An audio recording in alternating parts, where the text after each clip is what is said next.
Like to take this time to create a screencast video and read through my philosophy of using technology in education. So, what it says is technology continues to play an increasingly important role in our daily lives. Students in our classrooms were born into a digital age where technology surrounds them at all times. They have been submerged in technology for much of their lives, many of them since they were old enough to watch cartoons or play a game on a parent's phone or tablet. These children have a natural ability to use technology tools and equipment when sometimes many adults are still learning these same skills. The desire to use and enjoy technology comes as second nature to most of our students, and for that reason, I am a strong advocate for the integration and use of technology within my classroom on a daily basis. To begin, it should be noted that schools across the country continue to make large purchases towards new technology. Within my district, each student grade 3 or older has an individual Google Chromebook for instructional use. There is a common misconception explained by Cuban in 2003 that states that providing students and teachers with access to technology is the answer to most of the problems within the field of education. As educators, we are vulnerable to the pressures to utilize new technology when we rarely have the proper training or adequate knowledge to do so. I firmly believe in the incorporation of new technology into into my instructional practices, but I also strongly feel that there is a greater need for technology training in teacher education, as well as professional development opportunities for current teachers. When I integrate a new technology into my instruction, I want to be confident in my ability to use it in support of my instructional content.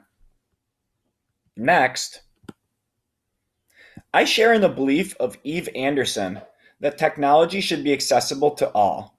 In my classroom, I work with a variety of students. Based on age, range of abilities, and range of diagnoses according to IEP, I feel strongly that the technology I use should be accessible for all of my students. When I integrate a piece of technology into my lesson or teaching, I need to be sure that it is accessible for all students. It is a goal of Anderson and her central accessibility team from Google to create more meaningful products and products that can be used by people with disabilities with greater ease. Okay? My own thinking reflects this. In my classroom, using accessible technology is a form of differentiation.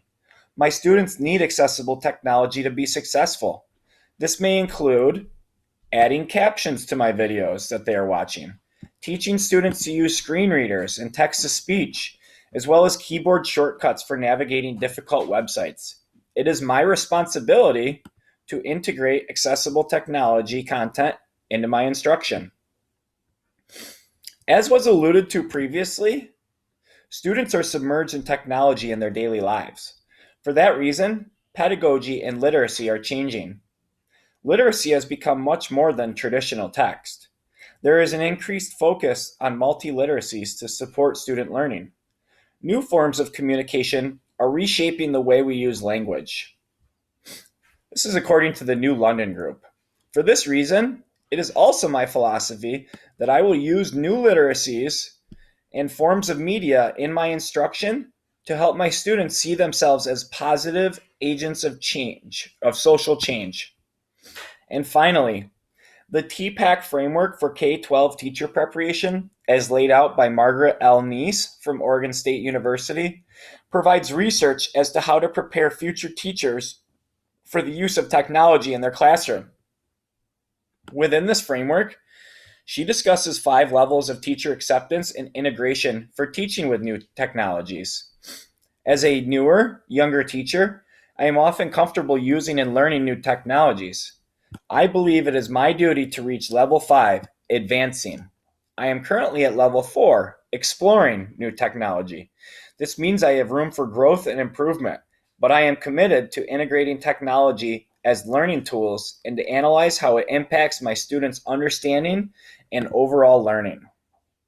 And here are the resources that I use from Anderson, Cuban, Nice, and the New London Group. Thank you.